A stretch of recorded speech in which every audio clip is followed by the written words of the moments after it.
It is absolutely no surprise that Paper Red is inspired by Paper Mario, the Thousand Year Door to be specific. From combat to world building, and the fact that I played it as a kid, this game has very clearly inspired me, at least for this particular title. I say this particular style because I've actually made two other games that are more of a 3D action platformer that feature Red in them, so Red didn't actually start out in a paper aesthetic world. Now that Eero Studios is gearing up to make our first official game in Unreal Engine 5, we've actually been very hard at work pre-planning, writing and getting some character animations down the past few weeks.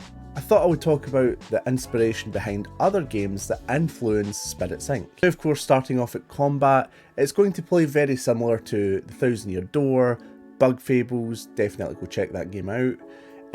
But the unique thing that I'm wanting to add into our battle system is combos. Now, the inspiration for combos actually comes from White Knight Chronicles on the PS3.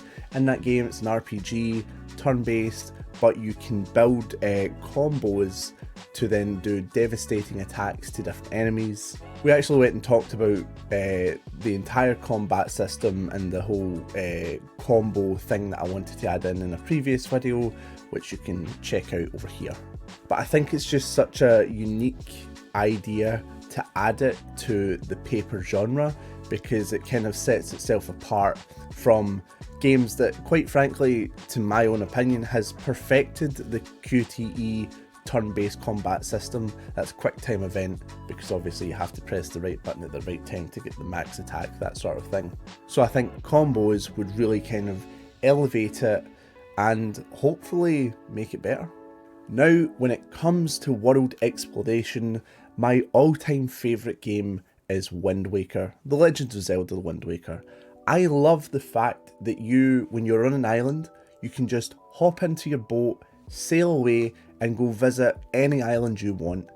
The feeling of exploration and discovering things, to me, feels unmatched, at least in kind of modern games. The feature will see you take Queen Solace's boat, the Grand Royale. You'll be able to just hop out of an island whenever you want to explore the sea or check out other islands and find things like caves, hidden items, that sort of thing. I love the possibility of players discovering things without having a map tell them where to go. That to me was one of the coolest things I thought with Wind Waker, where I would randomly sail to an island, I would venture forth into it, and then I would discover all these new things. Without the game prompting that, it felt like it was me who truly did it, and that's something I want to recapture.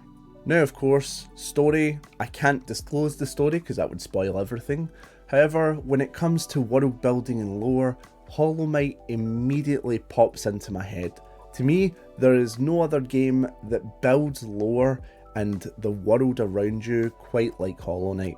To me, because obviously I've created it, the Red series already has such deep lore within the world, and I'm so excited to bring that to a new audience, to experience interesting and fun characters, and just that feeling of discovering a secret or a thing about a character and then immediately going, that makes me love or hate that character so much. To me is a feeling of... The feeling of discovery is definitely something that I want to keep alive, whether it's exploration or story or gameplay wise. I just love the feeling of discovering something and being like, oh, of course.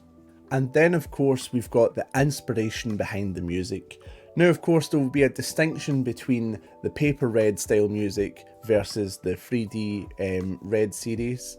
I feel like the different worlds lend themselves to different themes. So me and Saul are hard at work finding a way to combine fun, arcadey style music while hitting that epic note.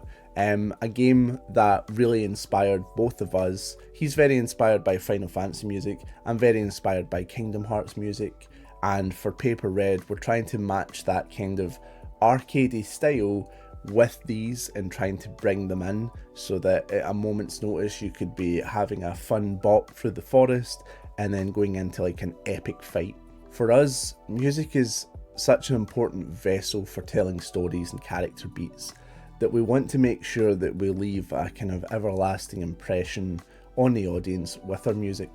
I still look up old songs from games that I played when I was a kid, and I would love for that to happen with our soundtrack.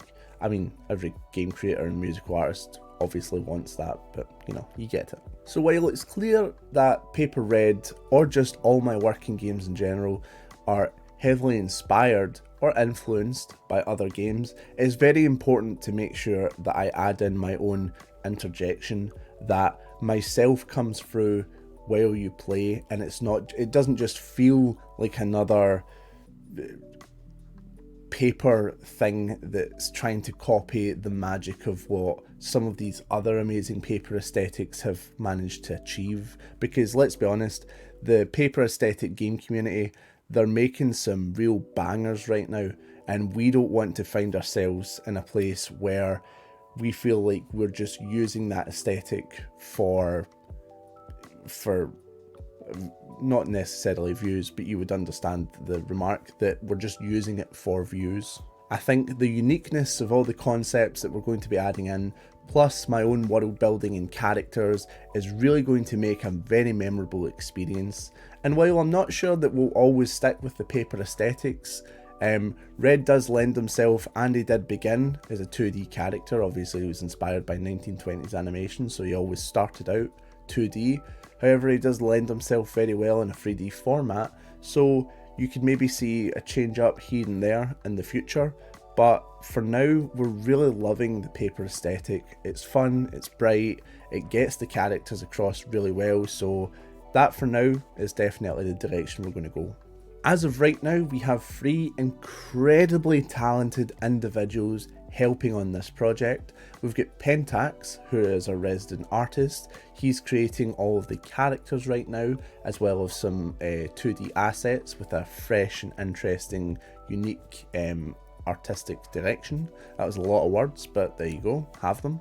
We have Cthos, our resident rigger and animator, making sure that the characters feel unique and alive when you're playing as them or you're just watching them in the background.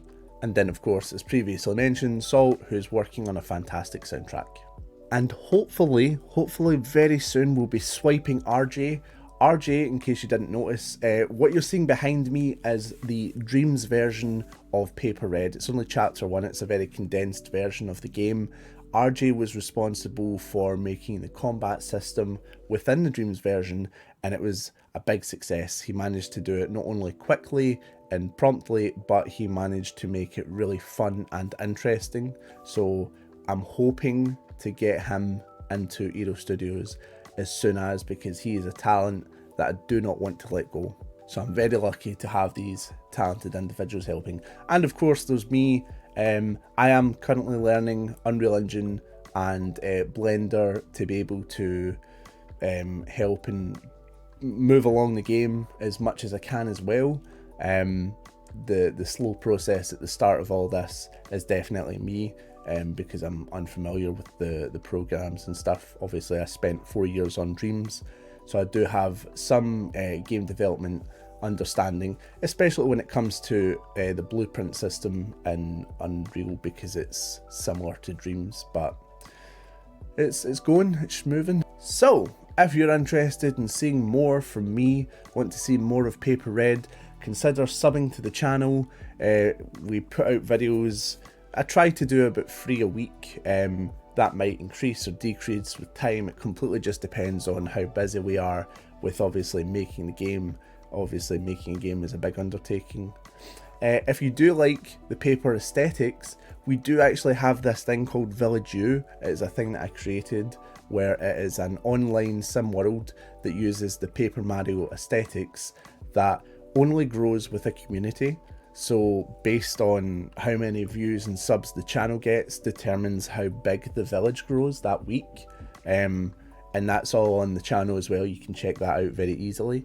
It should be in the link in the description. So yeah, thank you for watching everyone. Hope you have a fantastic day, and I'll see you in the next one. Bye.